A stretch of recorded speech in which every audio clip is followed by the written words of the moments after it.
નમસ્કાર વિદ્યાર્થી મિત્રો, આલ્ફા વિદ્યા સંકુલ આપનું હાર્દિક સ્વાગત કરે છે. આપણે ધોરણ 8ની અંદર જે છઠ્ઠું ચેપ્ટર છે વર્ગ અને વર્ગમૂળ, એના વિશે આપણે ચર્ચા કરતા હતા. તો આ જે છઠ્ઠું ચેપ્ટર છે એમાં અત્યાર સુધીમાં માત્ર આપણે એક જ શબ્દનો અભ્યાસ કર્યો છે. કયો? વર્ગ. અભ્યાસ કરવાનો બાકી શું છે? વર્ગમૂળ. તો આજે આપણે જે બીજો શબ્દ છે ને વર્ગમૂળ, એના વિશે આપણે ચર્ચા કરવાની છે. એના વિશે આપણે આગળ અભ્યાસ કરવાનો છે. વર્ગ શબ્દ છે એના વિશે આપણે અભ્યાસ કરી ગયા કે કોઈ પણ સંખ્યા હોય એનો વર્ગ કઈ રીતના મેળવવો. એકવાર હું તમને જરાક રિપીટ કરીને એના વિશે માહિતી આપી દઉં કે હું આમ લખું 1 નો વર્ગ. જો વર્ગ શબ્દ 1 નો વર્ગ એટલે કે 1 નો ગુણાકાર 2 વખત 1 ગુણ્યા 1 બરાબર 1. તો આ થયું 1 નો વર્ગ. ત્યાર પછી 2 નો વર્ગ બરાબર 2 નો વર્ગ એટલે 2 નો 2 વખત ગુણાકાર 2 ગુણ્યા 2 2 દુ 4. આ થયું 2 નો વર્ગ. 2 નો વર્ગ 4. 3 નો વર્ગ બરાબર 3 નો વર્ગ એટલે 3 નો 2 વખત ગુણાકાર 3 ગુણ્યા 3 બરાબર 9. આ થયું 3 નો વર્ગ. 4 નો વર્ગ બરાબર 4 નો 2 વખત ગુણાકાર 4 ગુણ્યા 4 16. 4 નો વર્ગ 16. 5 નો વર્ગ તો 5 નો 2 વખત ગુણાકાર 5 ગુણ્યા 5 બરાબર 25. તો કે 25 છે 5 નો વર્ગ. આ આપણે વર્ગ વિશે વાત કરી હતી. રેડી? પણ હવે આપણે શેના વિશે અભ્યાસ કરવાનો છે? વર્ગમૂળ વિશે. જોઈએ આપણે સૌપ્રથમ તો આપણે વર્ગમૂળ છે એના માટેની જે પ્રાથમિક માહિતી છે એ આપણે મેળવી લઈએ. રેડી? જો આની અંદર પહેલો પોઈન્ટ આપણે જોઈએ તો વર્ગમૂળ.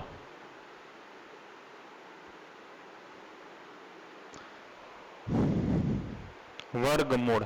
હવે જો આપણને ખબર છે કે સરવાળો અને બાદબાકી. સરવાળો છે એની વિરુદ્ધ પ્રક્રિયા કઈ છે? તો કે બાદબાકી. ખ્યાલ છે ને? સરવાળાની વિરુદ્ધ પ્રક્રિયા બાદબાકી છે. એવી જ રીતે ગુણાકારની વિરુદ્ધ પ્રક્રિયા કઈ છે? તો તમે કહેશો ભાગાકાર. સરવાળાની વિરુદ્ધ પ્રક્રિયા બાદબાકી, એમ ગુણાકારની વિરુદ્ધ પ્રક્રિયા ભાગાકાર.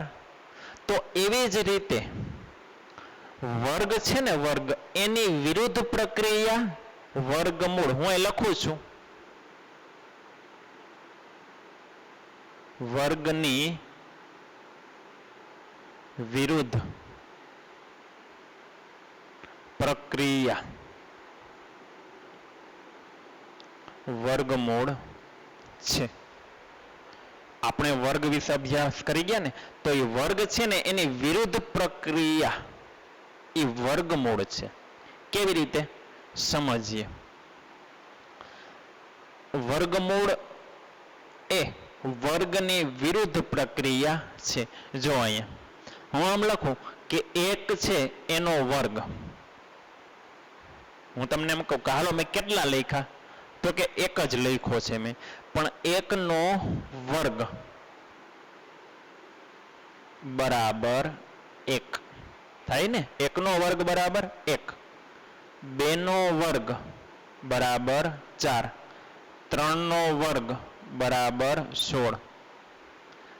સોરી, 3 નો વર્ગ બરાબર 9. 4 નો વર્ગ 16. 5 નો વર્ગ 25. 6 નો વર્ગ 36. 7 નો વર્ગ 49. 8 નો વર્ગ 64. 9 નો વર્ગ 81. 10 નો વર્ગ 100. આ આપણે વર્ગ વિશેની ચર્ચા કરી. પણ અહીંયા શું લખેલું છે? વર્ગમૂળ. વર્ગની વિરુદ્ધ પ્રક્રિયા વર્ગમૂળ છે. તો જો 1 નો વર્ગ 1 થાય, તેથી 1 નું વર્ગમૂળ 1 છે. સમજો, હમણાં સમજાશે. 1 નો વર્ગમૂળ 1. પછી અહીંયા જો 2 નો વર્ગ 4 થાય, તો આ જે 4 છે ને 4 નું વર્ગમૂળ 4 નો વર્ગમૂળ કેટલું? તો કે 2. ખાસ સમજો વર્ગમૂળ શબ્દ. 1 નો વર્ગ 1 તો 1 નો વર્ગમૂળ 1. 2 નો વર્ગ 4 તો 4 નો વર્ગમૂળ 2.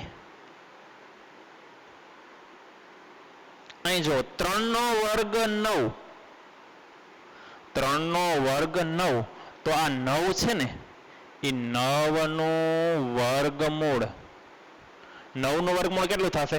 3 નો વર્ગ નહીં, માત્ર 3 છે. 9 નો વર્ગમૂળ 3 છે. એવી રીતે અહીં જો 4 નો વર્ગ બરાબર 16 તો 16 નું વર્ગમૂળ. 16 નું વર્ગમૂળ કેટલું? તો કે 4 છે. એમ ખ્યાલ આવે ને આ બધામાં? એમ અહીં જો 9 છે. 9 નો વર્ગ. 9 નો વર્ગ કેટલો છે? 81. તો 81 નું વર્ગમૂળ. 81 નું વર્ગમૂળ કેટલું થાય? તો કે 81 નું વર્ગમૂળ 9 છે. 10 નો વર્ગ 100 છે. તો આ જે 100 છે એ 100 નું વર્ગમૂળ. 100 નો વર્ગમૂળ કેટલું થાય? 10 છે. અને તમને જે સંખ્યા આપેલી હોય એ સંખ્યા કઈ સંખ્યાનો વર્ગ છે? જે સંખ્યાનો વર્ગ હોય ને એ સંખ્યા એનું વર્ગમૂળ છે. જો હું તમને એમ કહું કે હાલો 36 છે, 36 નું વર્ગમૂળ ખાલી જગ્યા છે. 36 નું વર્ગમૂળ ખાલી જગ્યા છે. તો કેમ ખબર પડશે? તો કે 36 છે એ કઈ સંખ્યાનો વર્ગ છે? આપણે વિચારીએ 36 છે એ કઈ સંખ્યાનો વર્ગ છે? તો તમે કહો કે સર 36 છે ને એ 6 નો વર્ગ છે. 36 છે એ 6 નો વર્ગ છે. હવે 36 છે એ 6 નો વર્ગ છે તો 6 છે ને એ 36 નું વર્ગમૂળ કહેવાય. ખ્યાલ આવ્યો વર્ગમૂળ વિશે? એટલે વર્ગમૂળ છે ને એ વર્ગની વિરુદ્ધ પ્રક્રિયા છે. આ તો નાની નાની 10 સુધીની સંખ્યાઓ 1 4 9 16 એમ 100 સુધીની સંખ્યાઓ છે એના વર્ગમૂળ તો આપણને ગણતરી કર્યા વગર જ એમનામાં આવડી જાય. પણ ઘણીવાર મોટી સંખ્યા આપણી સામે આવે ને તો એનું વર્ગમૂળ કઈ રીતે શોધવું એના વિશે આપણે ચર્ચા કરવાની છે. તો આના પછીનો હવે નેક્સ્ટ પોઈન્ટની આપણે વાત કરીએ.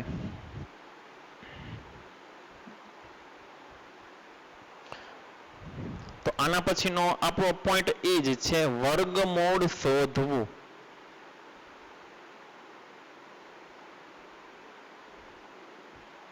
કઈ રીતે વર્ગમૂળ શોધવું એના વિશેની વાત કરવાની છે. પણ એક વસ્તુ ધ્યાનમાં રાખજો, આપણે બાકી રહી ગયું કે વર્ગમૂળ છે ને એનો સંકેત આ રીતના છે. વર્ગમૂળનો સંકેત છે. એટલે કે અહીંયા જે આપણે સંખ્યા લખી 1 નું વર્ગમૂળ 1 છે તો એને સંકેતમાં કેમ લખાય? તો કે 1 છે ને વર્ગમૂળમાં 1 એટલે કે 1 નું વર્ગમૂળ કેટલું? તો કે 1. અહીંયા 4 નું વર્ગમૂળ. કોનું વર્ગમૂળ? 4 નું. તો એને સંકેતમાં આમ લખાય 4 નું વર્ગમૂળ એટલે કે વર્ગમૂળમાં 4 બરાબર 4 નું વર્ગમૂળ કેટલું? તો કે 2. એવી રીતે અહીંયા 9 નું વર્ગમૂળ 3 છે. કોનું વર્ગમૂળ? 9 નું. તો કે વર્ગમૂળમાં 9. કેટલું 9 નું વર્ગમૂળ? તો 3. પછી હું તમને નામ લખીને આપું કે હાલો વર્ગમૂળમાં 64. વર્ગમૂળમાં 64 આ વર્ગમૂળનો સંકેત છે. એટલે કે 64 નું વર્ગમૂળ. તો કે 64 નું વર્ગમૂળ એટલે તો કે 64 છે એ કઈ સંખ્યાનો વર્ગ છે? તો કે 64 છે એ 8 નો વર્ગ છે. 8 64 8 નો વર્ગ છે. તો 64 નું વર્ગમૂળ એટલે કે વર્ગમૂળમાં 64 બરાબર 8 નો વર્ગ. 8 નો વર્ગ એમ ના લખાય હો વર્ગમૂળમાં, ખાલી 8 જ લખાય. 64 નું વર્ગમૂળ 8. વર્ગમૂળ શોધવું.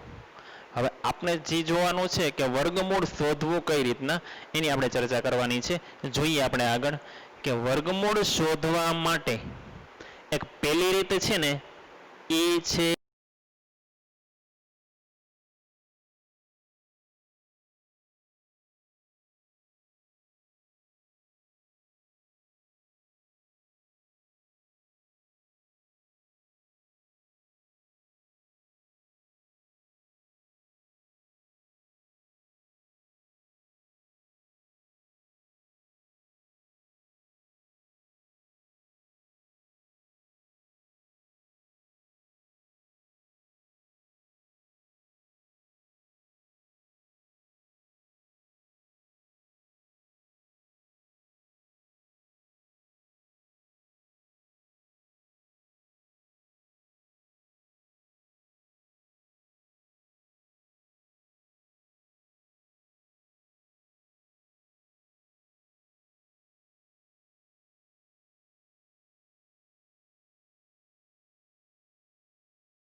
પુનરાવર્તિત બાદબાકીની મદદથી વર્ગમૂળ શોધવું.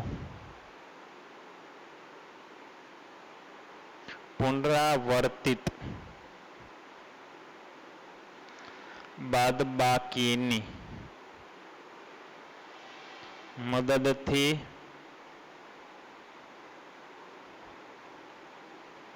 વર્ગમૂળ શોધવું.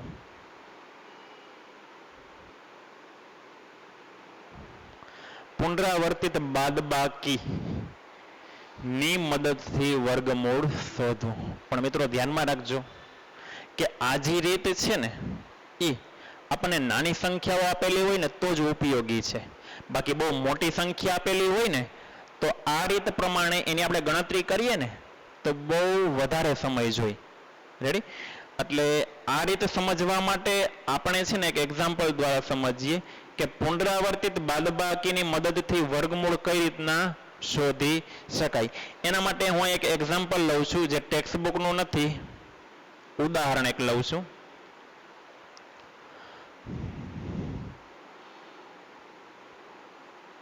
એક્યાસીનું વર્ગમૂળ પુનરાવર્તિત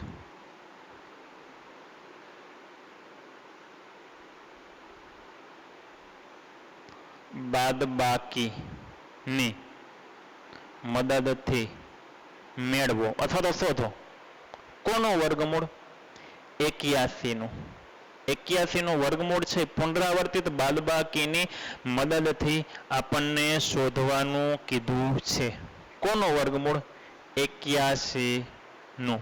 હાલો ધ્યાન એ રાખજો, આપણે આગળ એવો અભ્યાસ કરી ગયા. પ્રથમ n એકી સંખ્યાઓનો સરવાળો, એકી સંખ્યાઓનો આપણે સરવાળો કરીએ તો પ્રથમ જેટલી એકી સંખ્યાઓનો સરવાળો કરીએ ને એટલી સંખ્યાઓનો વર્ગ એ પૂર્ણ વર્ગ સંખ્યા મળે. તો જો અહીંયા 81 છે તો એનું વર્ગમૂળ પુનરાવર્તિત બાદબાકીની મદદથી શોધવું હોય તો એમાં પહેલું સ્ટેપ આવશે કે 81 છે ને એનું વર્ગમૂળ શોધવા માટે 81 માંથી પહેલી એકી સંખ્યા બાદ કરવાની. પહેલી એકી સંખ્યા કઈ છે? જો 1 2 3 4 માં જોઈએ તો સૌથી પહેલી એકી સંખ્યા કઈ છે? તો કે 1 છે ને. તો 81 માંથી પહેલી એકી સંખ્યા કઈ છે? 1. એને આપણે બાદ કરીએ. હાલો 81 માઇનસ 1 એટલે 80 થઈ. હવે જો 80 આવ્યા, બીજું સ્ટેપ 81 માઇનસ 1 એટલે કે 80. એ 80 અહીં લખીએ. એમાંથી માઇનસ કોને કરવાના? તો કે બીજી એકી સંખ્યાને. પ્રથમ એકી સંખ્યા 1, બીજી એકી સંખ્યા કઈ છે? તો કે 3. કારણ કે 2 છે એ તો બેકી છે ને. 81 માંથી પ્રથમ એકી સંખ્યા 1 બાદ કરી એટલે 80 મળ્યા. 80 માંથી બીજી એકી સંખ્યા બાદ કરીએ 80 માઇનસ 3 કેટલા મળશે? 77. ત્યાર પછી ત્રીજું સ્ટેપ 77 મળ્યા, એમાંથી આપણે ત્રીજી એકી સંખ્યા બાદ કરવાની. ત્રીજી એકી સંખ્યા કઈ છે? તો કે 5. પહેલી એકી સંખ્યા 1, બીજી 3, ત્રીજી 5. હાલો 77 માઇનસ 5 એટલે કેટલા મળશે? તો કે 72 મળશે. ત્યાર પછી ચોથું સ્ટેપ, જે 72 મળ્યા એમાંથી કઈ એકી સંખ્યા બાદ કરવાની? કેટલામી? તો કે જો આ પહેલી એકી સંખ્યા, બીજી એકી સંખ્યા, ત્રીજી એકી સંખ્યા, ચોથી એકી સંખ્યા કઈ થાય 5 પછીની? તો કે 7. 72 માઇનસ 7 કેટલા મળશે? તો કે 65. ચોથું પછી પાંચમો સ્ટેપ 65 મળ્યા તો 65 માંથી કોને બાદ કરવાના? તો કે 7 પછીની એકી સંખ્યા, તો કે 9. હાલો 65 માંથી 9 બાદ કરશો એટલે કેટલા મળશે? તો કે 56. ત્યાર પછીનું છઠ્ઠું સ્ટેપ 56 માંથી કોને બાદ કરવાના? તો કે 9 પછીની એકી સંખ્યા કઈ? તો કે 11. 56 માંથી 11 બાદ કરશો તો કેટલા મળશે? 45. ત્યાર પછી અહીં બાજુમાં લખું છું છઠ્ઠું પછી સાતમો સ્ટેપ 56 માંથી 11 બાદ કર્યા તો 45 મળ્યા. હાલો 45 માંથી કઈ સંખ્યા બાદ કરવાની? તો કે 11 પછીની કઈ એકી સંખ્યા? 13 આવશે. 45 માઇનસ 13 કેટલા મળશે? 32. ત્યાર પછીનું આઠમો સ્ટેપ 32 માંથી કોને બાદ કરવાના? તો કે 13 પછીની એકી સંખ્યા કઈ? તો કે 15. 32 માંથી આપણે 15 બાદ કરશું તો કેટલા મળશે? 17 મળશે. સોરી 32 માંથી આપણે 15 બાદ કરશું તો 17 મળશે. ત્યાર પછીનું સ્ટેપ નવમું કેટલા છે? 17 માઇનસ. હાલો 17 માંથી કઈ સંખ્યા બાદ કરવાની? તો કે 15 પછીની એકી સંખ્યા કઈ? તો કે 15 પછીની એકી સંખ્યા 16 નહીં, 16 છે એ કઈ છે? બેકી છે. તો કઈ આવશે? 17 આવશે. તો કે 17 બરાબર 0. જો 0 મળી ગયો છેલ્લે.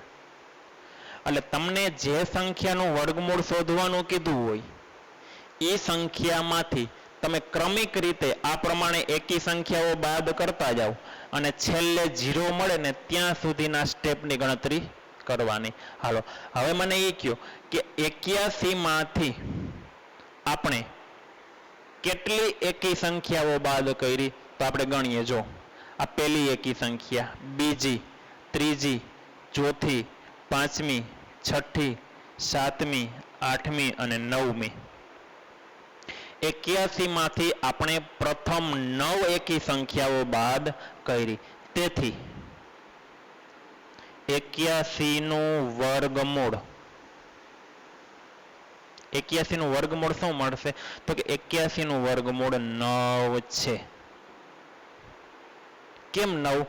તો 81 માંથી આપણે પ્રથમ 9 એકી સંખ્યાઓ બાદ કરી. આ પહેલી એકી સંખ્યા, આ બીજી, ત્રીજી, ચોથી, પાંચમી, છઠ્ઠી, સાતમી, આઠમી, નવમી, 9 એકી સંખ્યાઓ બાદ કરીને ત્યારે આપણને શૂન્ય મળ્યો. એટલે 81 છે એમાંથી પ્રથમ 9 એકી સંખ્યાઓ બાદ કરી એટલે 9 છે ને એ 81 નું વર્ગમૂળ. આ થઈ ગયો જવાબ. એને સંકેતમાં આમ પણ લખાય 81 નું વર્ગમૂળ, તો વર્ગમૂળમાં 81 બરાબર 9. રેડી? એટલે આ પ્રમાણે પુનરાવર્તિત બાદબાકી, જો આપણે બાદબાકી કરતા ગયા ને પુનરાવર્તિત, તો આ પ્રમાણે પુનરાવર્તિત બાદબાકીની મદદથી સંખ્યા હોય એનું વર્ગમૂળ શોધી શકાય. પણ નાની સંખ્યા હોય ને તો આ રીત ઉપયોગી છે. પછી બહુ મોટી સંખ્યા આપેલી હોય, બરાબર, તો એના માટે આપણે આ રીત કરીએ તો આ રીત બહુ લાંબી થાય. આપણે ઘણી બધી બાદબાકીની ગણતરીને એવું બધું કરવું પડે, બરાબર. તો એના માટેની આપણી પાસે એક બીજી રીત છે, એ પણ આપણે જોઈ લઈએ.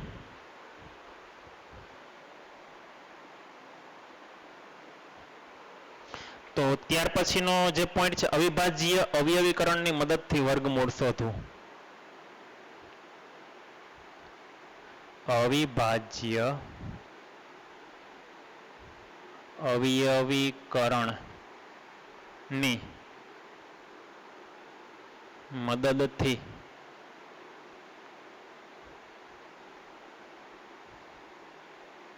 વર્ગમૂળ શોધવું.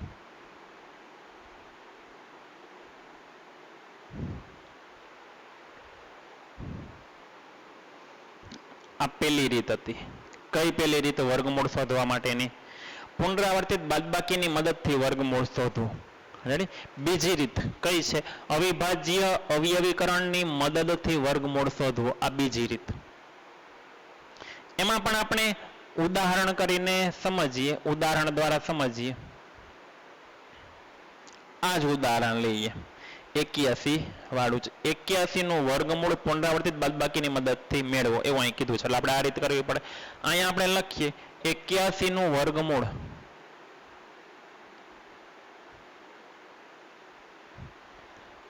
અવિભાજ્ય અવયવીકરણની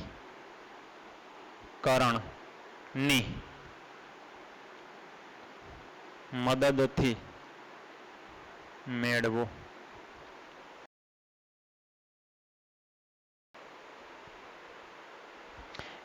નું વર્ગમૂળ પુનરાવર્તિત બાદબાકીની મદદથી આપણે અહીં શોધ્યું, પણ અહીંયા 81 નું વર્ગમૂળ અવિભાજ્ય અવયવીકરણની મદદથી મેળવો જોઈએ. આપણે 81 છે એનું વર્ગમૂળ આપણે શોધવાનું છે, પણ કઈ રીત? અવિભાજ્ય અવયવીકરણની મદદથી. અવિભાજ્ય અવયવ એટલે તો કે 81 છે ને એના અવયવ પાડવાના, પણ કેવા અવયવ?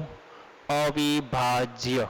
અવિભાજ્ય એટલે જેના ભાગ ના પડતા હોય, જેને કોઈ સંખ્યા વડે ભાગી શકાય નહીં, એવા અવિભાજ્ય અવયવ 81 ના પાડવાના છે અને એ પ્રમાણે વર્ગમૂળ શોધવાનું છે.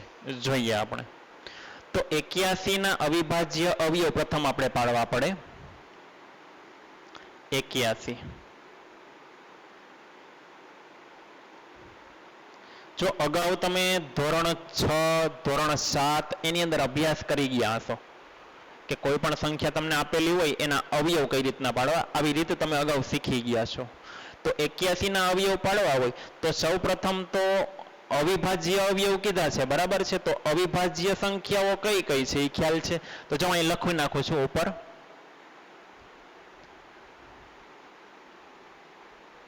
અવિભાજ્ય સંખ્યાઓ,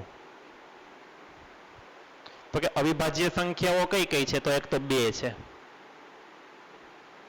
પછી 3, પછી 5, 7, ત્યાર પછી 11 આવશે, ત્યાર પછી 13, ત્યાર પછી 17, ત્યાર પછી 19, ત્યાર પછી 23, એમ અનંત સુધી. આ બધી અવિભાજ્ય સંખ્યાઓ છે. અવિભાજ્ય સંખ્યાઓ વિશે પણ તમે ધોરણ 7 માં અભ્યાસ કરી ગયા છો તો આપણે જે 81 ના અવયવ પાડવાના છે ને એ અવયવ આ સંખ્યાઓમાંથી હોવા જોઈએ. હાલો જોઈએ આપણે 81 ના અવયવ પાડવા માટે પહેલી અવિભાજ્ય સંખ્યા આપણે 2 લઈએ. હાલો 2. તો 81 ને 2 વડે ભાગી શકાય? ના ભાગી શકાય. રેડી? તો હવે ત્યાર પછી 3 લઈએ. 81 ને 3 વડે ભાગી શકાય? હા ભાગી શકાય. 27 તેરી 81. 27 તેરી 81. રેડી? 81 ને 3 વડે ભાગી શકાય છે.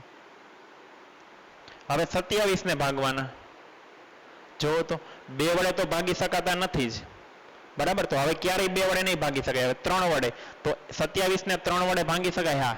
9 તેરી 27. 9 તેરી 27. 9 આવ્યા. તો એને પણ 3 તેરી 9. 3 તેરી 9. ત્યાર પછી 3 આવ્યા. તો 1 3 3. છેલ્લે 1 મળી જાય. આ રીતના અવયવ પાડતા તમે 7મા ધોરણમાં શીખી ગયા છો. આ થઈ ગયા 81 ના અવિભાજ્ય અવયવ 3 3 3 ને 3. તો આને આપણે આમ લખી શકીએ 81 બરાબર 3 ગુણ્યા 3 ગુણ્યા 3 ગુણ્યા 3. 81 ના અવયવ 3 ગુણ્યા 3 ગુણ્યા 3 ગુણ્યા 3. આ ચારેયનો તમે ગુણાકાર કરો એટલે 81 મળી જાય. જો 3 તેરી 9, 9 તેરી 27, 27 તેરી 81 મળી ગયા. અને 3 છે અવિભાજ્ય સંખ્યા છે. હવે શું કરવાનું? તો કે 81 બરાબર વર્ગમૂળ શોધવાનું છે એટલે 2 2 ની જોડી બનાવવાની. 3 2 વખત છે, પાછા 3 2 વખત છે. તો 3 ગુણ્યા 3 વર્ગમૂળમાં હંમેશા 2 2 ની જોડી બનાવવાની હો. 3 ગુણ્યા 3 તો એને આપણે આમ લખી શકીએ 3 નો વર્ગ. પછી અહીં ગુણાકારની નિશાની છે. પાછા 3 ગુણ્યા 3 તો એને આપણે 3 નો વર્ગ એમ લખી શકીએ. રેડી? હવે સમજો 81 બરાબર 3 નો વર્ગ ગુણ્યા 3 નો વર્ગ. તો બંનેમાં વર્ગ વર્ગ છે તો વર્ગ છે ને આપણે સામાન્ય કાઢી શકીએ કૌંસની બહાર. તો જો કૌંસમાં આપણે 3 ગુણ્યા 3 લખીએ અને વર્ગ છે એ આખા કૌંસની ઉપર વહી જાય. કારણ કે 3 નો વર્ગ ગુણ્યા 3 નો વર્ગ બંને જગ્યાએ વર્ગ વર્ગ છે તો એને આપણે કૌંસની બહાર સામાન્ય કાઢી નાખ્યો વર્ગ અને કૌંસની અંદર 3 ગુણ્યા 3. ત્યાર પછી 81 બરાબર હાલો કૌંસનો ગુણાકાર કરો 3 ગુણ્યા 3 9 અને એનો વર્ગ. પણ આપણને શોધવાનું શું કીધું છે? વર્ગમૂળ. તો આપણે બરાબરની બંને બાજુ વર્ગમૂળ કરીએ. 81 નું વર્ગમૂળ શોધવાનું છે તો 81 ને વર્ગમૂળમાં લખીએ બરાબર. તો જે ફેરફાર આપણે બરાબરની એક બાજુ કરીએ એ જ ફેરફાર બીજી બાજુ કરવો પડે. તો બરાબરની જમણી બાજુ પણ આપણે વર્ગમૂળ કરવું પડે અને એની અંદર 9 નો વર્ગ આપેલો છે એ લખવો પડે. પછી આપણે જોયું હતું કે વર્ગમૂળમાં 81 બરાબર સમજાતા ને આપણે? શું સમજાતા? વર્ગની વિરુદ્ધ પ્રક્રિયા વર્ગમૂળ છે. વર્ગ અને વર્ગમૂળ એ બંને છે ને એકબીજાની વિરુદ્ધ પ્રક્રિયા છે. તો અહીંયા જુઓ વર્ગ અને વર્ગમૂળ બંને એક સાથે ભેગા થયા તો એને આપણે દૂર કરી શકીએ. તો વર્ગ અને વર્ગમૂળ જાય તો શું વધશે? 9. તો આ શું થયું? તો કે 81 નું વર્ગમૂળ કેટલું મળ્યું? 9. જો અહીંયા પણ 81 નું વર્ગમૂળ 9 મળ્યું હતું. બંનેનો જવાબ તો એક જ આવે કારણ કે રકમમાં આમાં 81 છે આની અંદર પણ 81 છે પણ ગણતરી માટેની રીત છે ને એ બંનેમાં કેવી છે? અલગ અલગ. બરાબર? એટલે આવી ગણતરી છે ને એ તમને સૂચનામાં કીધું હોય ને પુનરાવર્તિત બાદબાકીની મદદથી મેળવો આનું વર્ગમૂળ તો જ આવી ગણતરી કરવાની. બાકી કોઈ પણ સંખ્યાનું વર્ગમૂળ તમને શોધવાનું કીધું હોય એટલે આ પ્રમાણે અવયવ પાડીને એનું વર્ગમૂળ શોધવાનું. જોઈએ આપણે ટેક્સ્ટ બુકની અંદર આગળના જે એક્ઝામ્પલ છે એની આપણે વાત કરીએ તો જોજો ટેક્સ્ટ બુકની અંદર એક્ઝામ્પલ નંબર 4 આપેલું છે. અહીં નીચે જો લખી નાખું છું. ટેક્સ્ટ બુકની અંદર એક્ઝામ્પલ નંબર 4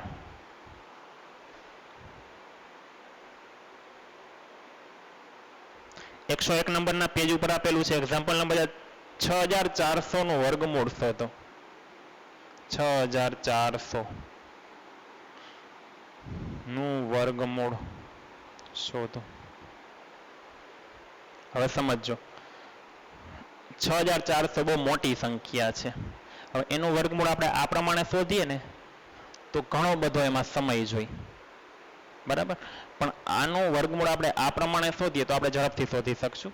જોઈ લઈએ આપણે 6400 એના અવિભાજ્ય અવયવ પાડીએ. 6400 અવિભાજ્ય અવયવ પેલા 2. 6400 ને 2 વડે ભાગી શકાય? હા. 3200 ગુણ્યા 2 એટલે કે 32 દુ 64, 2 0 ના 2 0. હજી 2 વડે ભાગ આલે. 16 દુ 32, 1600 ગુણ્યા 2 એટલે 3200. હજી 2 વડે ભાગ આલે. 800, 800 ગુણ્યા 2 એટલે 1600. હજી 2 વડે ભાગ આલે. 400, 400 ગુણ્યા 2 800. હજી 2 વડે ભાગ આલે. 200 ગુણ્યા 2 400. હજી 2 વડે. 100 ગુણ્યા 2 200. હજી 2 વડે ભાગ આલે. 50 દુ 100. હજી 2 વડે ભાગ આલે. 25 2 50. ત્યાર પછી આગળ હવે 2 વડે ભાગ નહીં હાલે. 2 વડે ભાગ નહીં હાલે. ચાલો 3 વડે ચાલે છે, જોવો તો 3 વડે પણ નહીં હાલે. તો આગળ 5 વડે હા હાલે. 55 55 25, 5 5 25. ત્યાર પછી 1 5 5. જો 1 મળી ગયા, છેલ્લે 1 મળી જાય એટલે ત્યાં અવયવની ગણતરી પૂરી થઈ જાય. હવે 64 ના આ બધા અવયવ થયા. એને કેમ લખશું? તો કે 6400 બરાબર. બસ આ પ્રમાણે એની ગણતરી કરવાની. 6400 ના અવયવ કેટલા?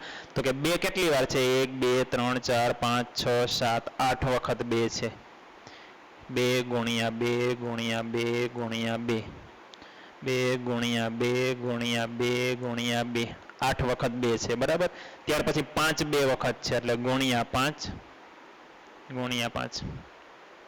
આ 6400 ના અવયવ થયા. 2 2 ની જોડી બનાવીએ.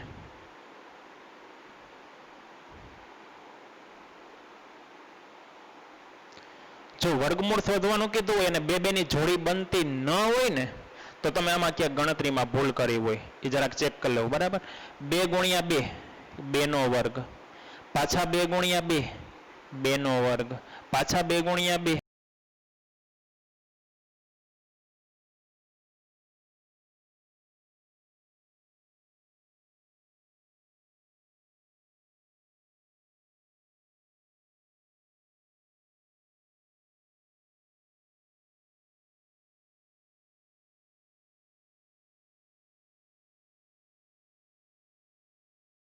2 નો વર્ગ, ફરી પાછા 2 ગુણ્યા 2 2 નો વર્ગ, ફરી પાછા 5 ગુણ્યા 5 એટલે 5 નો વર્ગ.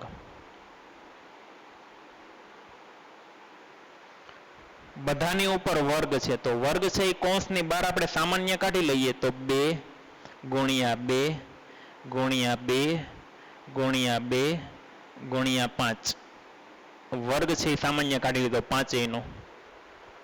ત્યાર પછી કાઉન્સ છે એનો આપણે ગુણાકાર કરી નાખીએ અંદર. 2 દુ 4 4 દુ 8 8 દુ 16 અને 16 પંચા 80 16 પંચા 80. અને જો કાઉન્સની ઉપર વર્ગ છે હોય વર્ગ ભૂલાય નહીં.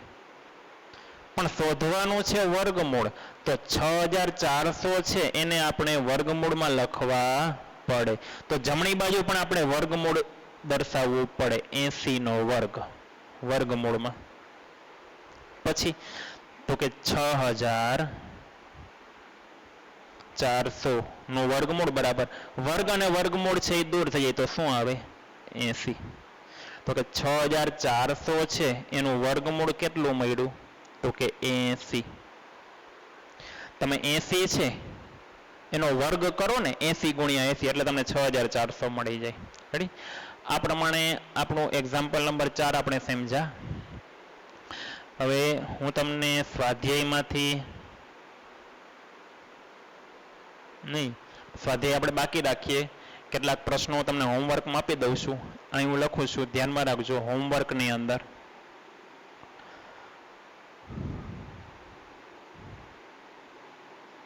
પુનરાવર્તિત બાદબાકી ની રીતે નીચેની સંખ્યાના વર્ગમૂળ શોધો. કઈ રીત? પુનરાવર્તિત બાદબાકીની હો. એમાં પહેલા હું લખું છું 100. 100 નો વર્ગમૂળ શોધવાનું પુનરાવર્તિત બાદબાકીની રીતે. પછી બીજી સંખ્યા લખું છું 49. ત્રીજી સંખ્યા લખું છું 100, પછી અહીં 64 રાખું છું અને અહીંયા 49. ત્રણેય સંખ્યાના વર્ગમૂળ પુનરાવર્તિત બાદબાકીની રીતે શોધવાના છે. બીજો પ્રશ્ન લખું છું, અવિભાજ્ય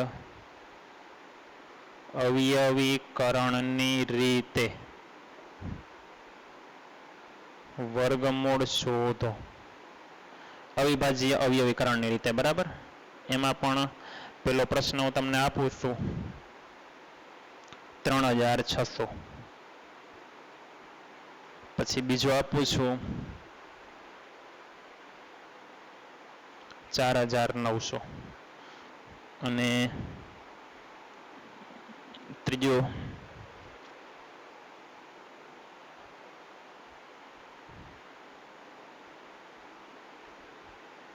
2500. રેડી?